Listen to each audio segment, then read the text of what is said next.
Hey folks, a little bit of something on the games side of ModXtra games and collectibles today. Marvel Snap, the brand new virtual collectible card game, went on general release for everybody about 3 weeks ago. I've been playing it like a maniac over that period of time. Been enjoying myself a great deal, but there's things to like and things not so much to like, so stick around, I'll be back with 5 pros and 5 cons that I think you should know before playing Marvel Snap. Let's get into it.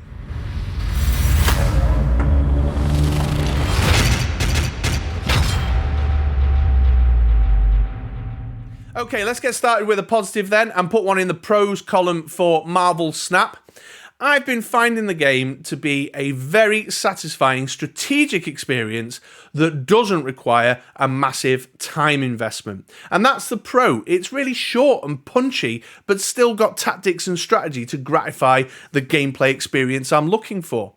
If you're like me, I'm a father of 2 with a day job, so a lot of my time gets sunk into dad's taxiing the kids around to their extracurricular activities and, actually doing my paid employment, then a game that doesn't require a massive amount of time, but still gives me that satisfying strategic experience is ideal, really, and it meets the needs of all ends of the spectrum for me. It's the perfect take to the toilet kind of game where I've got just a few minutes to while away the time, if you know what I'm saying. But also, if I do want to get settled in for a more lengthy gaming session, then I can experience a lot of different strategy, a lot of different tactical maneuvers that I find enjoyable and very pleasurable. So yeah, if you're looking for something that's got good strategy, good tactics, and will test you a little bit, but you haven't got a great deal of time to sink into it. It's not like a Hearthstone Battlegrounds match that takes 30 minutes or, having to trek on down to your local gaming store to get your cards out to play some Magic the Gathering or whatever. Then Marvel Snap is spot on, is absolutely nailing it on that front. Okay then folks, first one in the negatives, in the cons list for Marvel Snap is location RNG. The variance, the manner in which the 3 locations reveal their effects and the negative effects that some of these location game texts can have on your particular deck or on your gameplay experience can be maddening at times. And if you struggle with random elements of this nature, if you find aspects of variance like this a bit of a problem with the games that you play, then Marvel Snap is possibly not for you. I've managed my way through it all right. I'm not the best with this type of random element. I like to try and control my game as much as possible. But when there's secret information that is suddenly revealed in this nature and is just throwing your whole strategy out the window, it can be really just wildly frustrating at times. And the highs can be high, but the lows can be very, very low. And what I've also found, I don't know if it's me or this is probably a perspective, perception thing, but I feel like when I'm getting bad RNG, I get a row of it, like game after game after game, just bad RNG. Or there'll be a location, a special location that is appearing more frequently that particular day. They call it out in the kind of news feed as to what the focus location is of the day. And you might be like, that location just really sucks for my favorite deck. So now I've kind of got to play my least favorite deck or one that doesn't suit my play style as much. And so, I'm finding that a little bit of a negative element, although, it's proportionally the ratio of times where it's affected me compared to when it's not affected me is reasonable enough that I can manage my way through and want to stick with the game. But if you find that annoying, then this might not be the game for you. Okay then folks, next one in the positive column, in the pros for Marvel Snap, is the deck building experience. And there's many layers to this one actually. There's several aspects to deck building in Marvel Snap that I'm finding really positive about the game. The first is just a practical one. You're building a 12-card deck. So whereas in the past I've found with games that have 30, 40, 50, 60 card decks involved, that it can be a bit of a chore, bit of an errand, kind of an onerous task to build your deck. With Marvel Snap, that's just simply not the case. And further to that, the interface that they've built to put your team together is straightforward. It's simple. So you can really throw something together dead quick and just be into games super fast. What that also then means is that once you're into games super fast, you built your deck and you're giving it a try, if you want to make a change, then it's a simple process. It's not painful at all to make a change. And making one or two changes to your deck doesn't just then throw the whole deck process into disarray. You know, when you're playing with 60-card deck games, you've got that whole thing of, you know, how many multiples, what's my cap allowance, you know, on multiples of a particular card. If I take one of these out, am I reducing the likelihood of getting my great combo off, but I really need this bit of control in or whatever. You know, the sweating that's in there is taken away. And what that also means is that while I'm finding the location RNG a bit frustrating, the gameplay RNG with your deck is actually really super rewarding, because they've distilled it down to something really pure that means the likelihood of getting one or two of your combos off is super high. And the joy of that, you know, the joy of getting your wombo combo off is amazing. You know, it's really just a rush every single time. So you're not dealing with multiple numbers of the same card. You're not dealing with big binders where you're flicking through and trying to find all the different stuff to put your deck together. And the interface, when compared to things like Runeterra, where the old click and drag situation, is just dead practical and dead straightforward. So yeah, the deck building experience with Marvel Snap is not so time consuming. Once again, it's easy to amend and play around with and alter as you play and experiment and learn more about the game. And it's not a clunky interface at all. So yeah, deck building, they're nailing that one too. Okay, number 2 on the cons list now, and that is the gotcha element to Marvel Snap. I find the kind of secret information aspect of the game and the fact that your opponent can gotcha with a card suddenly that screws with your whole strategy a little hard to swallow sometimes. This is true of many CCGs, to be fair, through the years, and I've given up on a number of CCGs because I've found this aspect of gameplay a little bit difficult and a bit frustrating.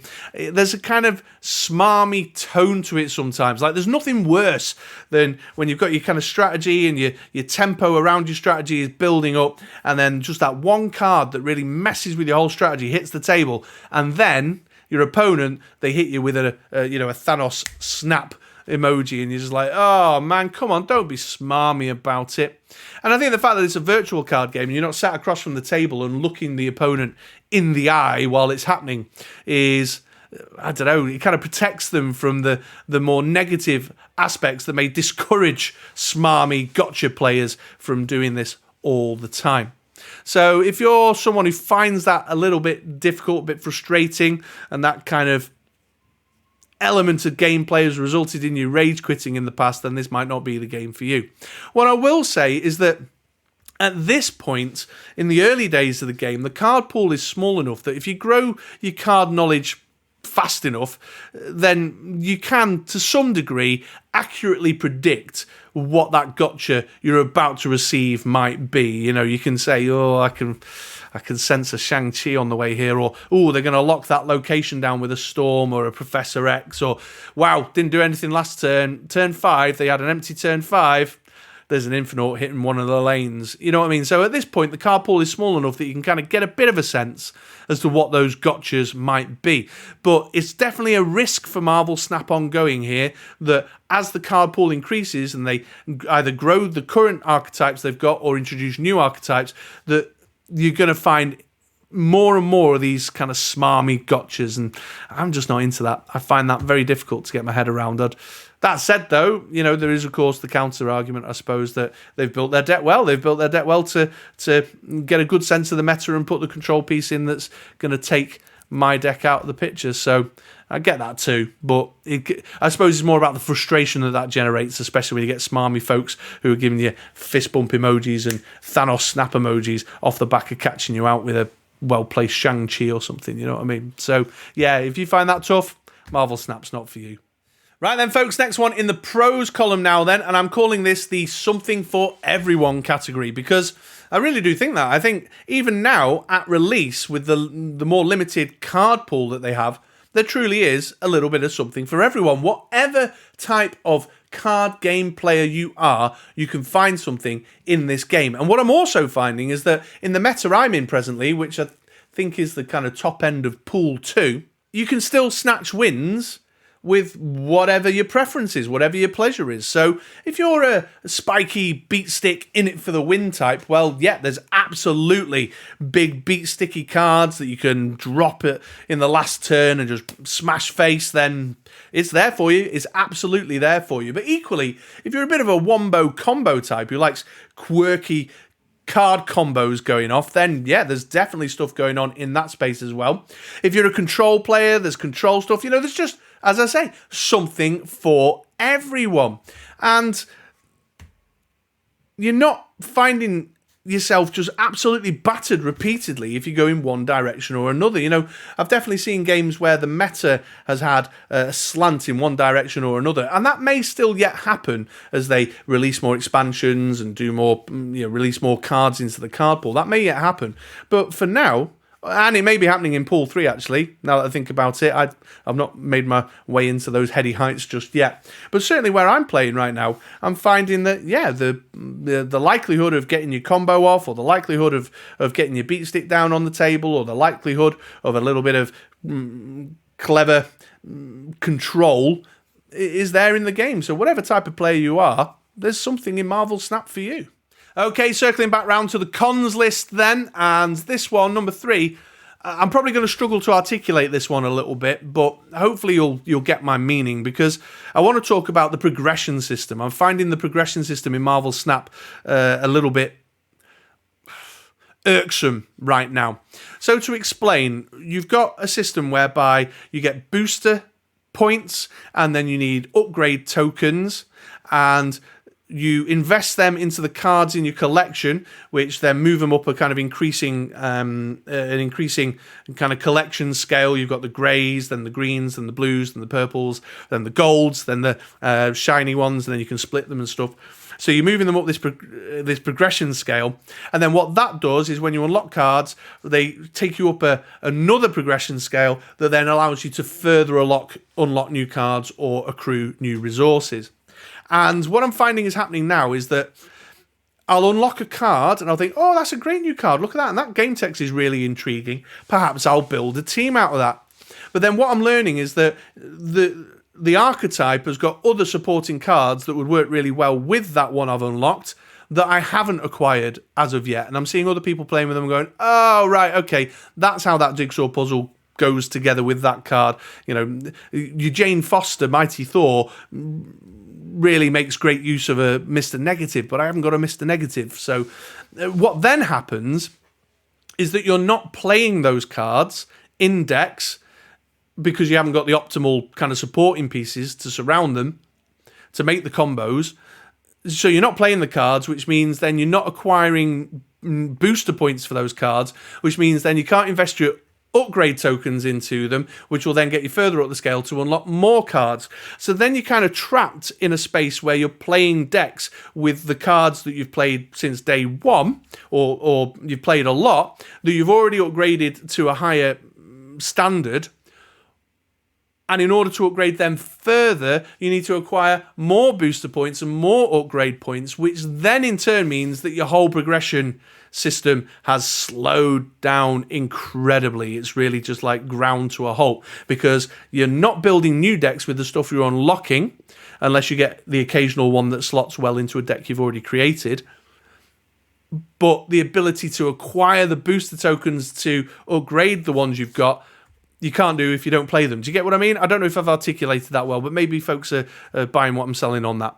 So then I've got my really highly upgraded cards that need a huge investment of upgrade tokens and booster points to upgrade, which means it's taking me longer and longer and longer and longer to acquire what I need to keep my progression going, in the hope that I then unlock one of the cards that makes one of my other new cards a combo piece that's usable.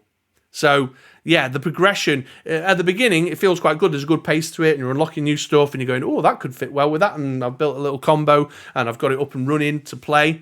But then as time goes on, you kind of unlock cards, and they kind of sit more in isolation in your collection, going nowhere, doing nothing, until you eventually get to the next kind of upgrade point to unlock a new card. I said unlock card a lot then. Hopefully you followed along with what I mean, but the progression can start to become a little frustratingly slow and limiting when it comes to your team building options. So, yeah, that's annoying because I want to play with my new cards. I want to play with my new goodies. Next one then, folks, for the pros column is the artwork and style of the game. I've been finding this a really enjoyable aspect of playing Marvel Snap. I don't know, I should have checked maybe, really, before I open my mouth on the mic, but I don't know if the artwork has been made specifically for the game, whether they've got together some artists and creators to put the stuff together, or whether they've drawn from the Marvel Comics resources. I have noticed some of the artwork by folks like Scotty Young, who, is a very well-known comic book artist, and some of the character designs on his cards marry up to covers I'm pretty sure I've seen in the past. But nonetheless, the artwork is outstanding. It's really, really super top-notch. And what I'll also say is that the engagement with the artwork, they've set the game up in a way that really forces you to engage with the artwork. The progression system, where you're upgrading your cards for the frame breaks and the animations, etc., etc.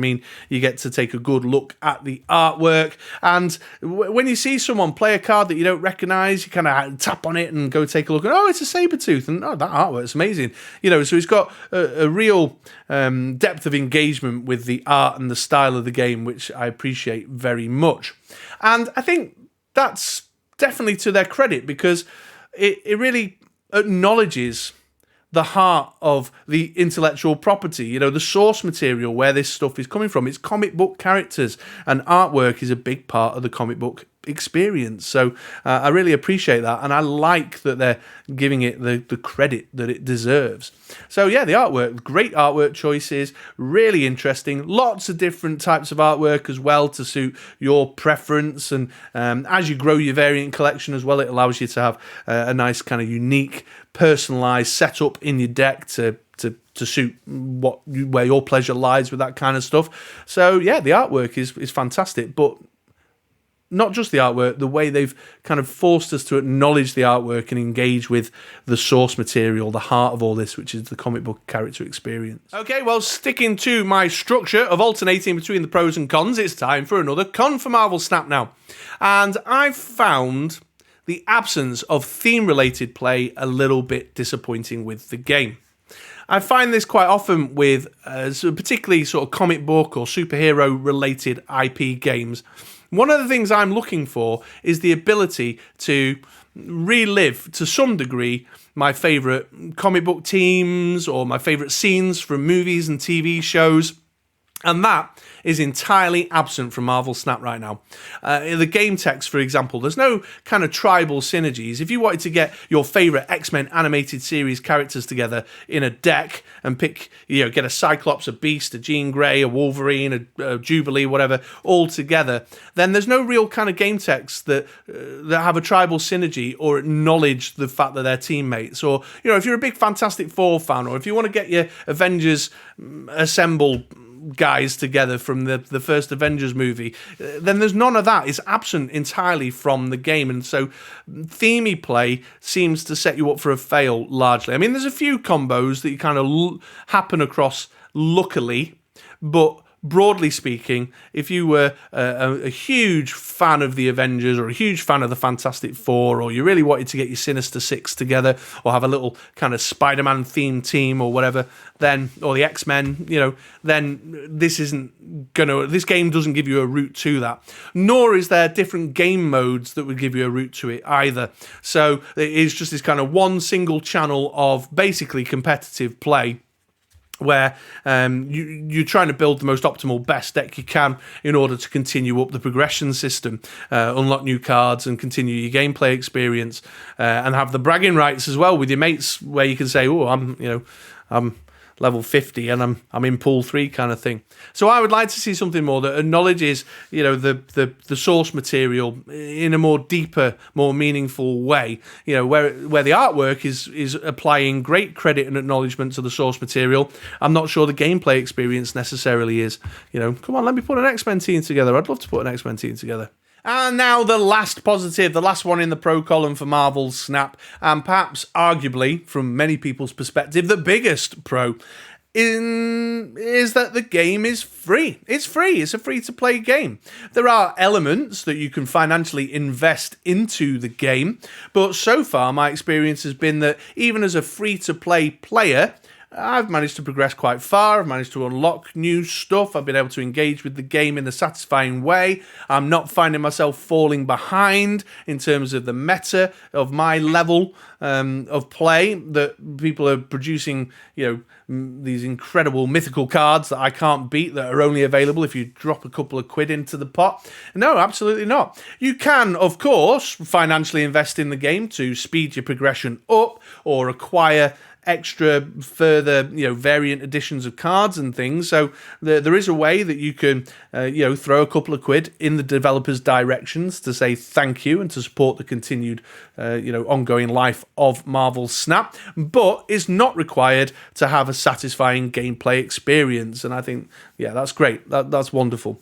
I think this whole model where the whales are keeping the game alive and allowing us all to find some level of enjoyment, and then if we can just drop a couple of quid in here and there, to buy ourselves some card progression tokens or pick up a variant every now and again that really catches our eye, it works. I think it works. And I know Marvel Snap has had a little bit of controversy through the beta, around how that system was set up at one point or not. But yeah, I'm into it. And, I've dropped a couple of quid, not a lot. I don't think it was particularly expensive to get involved in the Battle Pass or whatever they're calling it in Marvel Snap, to unlock some extra goodies along the way as I progress through the current season. It's reasonable to me. It seems commensurate with my desire to play the game and support the developers. So yeah, it's a free-to-play game. There are opportunities to financially invest in it to show support to the developers, but you can financially invest basically at a level that suits your budget, which works for me, absolutely, and I think it'll work for many other people too. And finally then, in the cons column, it's this. It's very simple, this one. I want to be able to play my mates. I can't play my mates right now. No, not unless I happen to randomly encounter them on the matchmaking system. I heard whispers on the wind that this is feedback that the Marvel Snap folks have already heard, and they're kind of working on a friends list type thing that you can put together. But right now, I can't hook up with my buddies and play against my friends. And that's a bit disappointing for me. I'd like to be able to do that. In the first instance, that's just a way to have a safe environment to build random decks and test them out. You can take some safe shots, safe practice shots in a safe environment with your buddies and have a bit of a laugh and a banter about it. But it'd also be kind of sweet to get yourself into a position where you can have like a 4-person round robin or something of an evening, where you can all invite each other to matches in a lobby or something, and then hook up on a Discord chat and just banter and play one another and see how it goes. The absence of the ability to play my friends is something that has affected my enjoyment a little bit, because I'm just always engaging with these kind of anonymous, faceless people, wherever they may be in the world, on the other side of the internet, with their random internet pseudonyms. So a system whereby I can get together with my friends and play my mates would be something I'd really appreciate, but it's not something I can do right now. So yeah, it's a big one for me in the cons list, perhaps one that would less impact on players out there who are looking to make a decision about the game off the back of this review, but it's certainly one that has affected my enjoyment a little bit. Well, there we are then, folks. If you've been thinking about picking up Marvel Snap and giving it a go for yourself, I'm hoping my pros and cons lists today will help you make your decisions as to whether it's the game for you. There's much more besides this list that some folks will like and some folks will dislike, for sure. This is just my perspective, my review thoughts on the game so far, but hopefully you'll enjoy the benefit of my perspective there.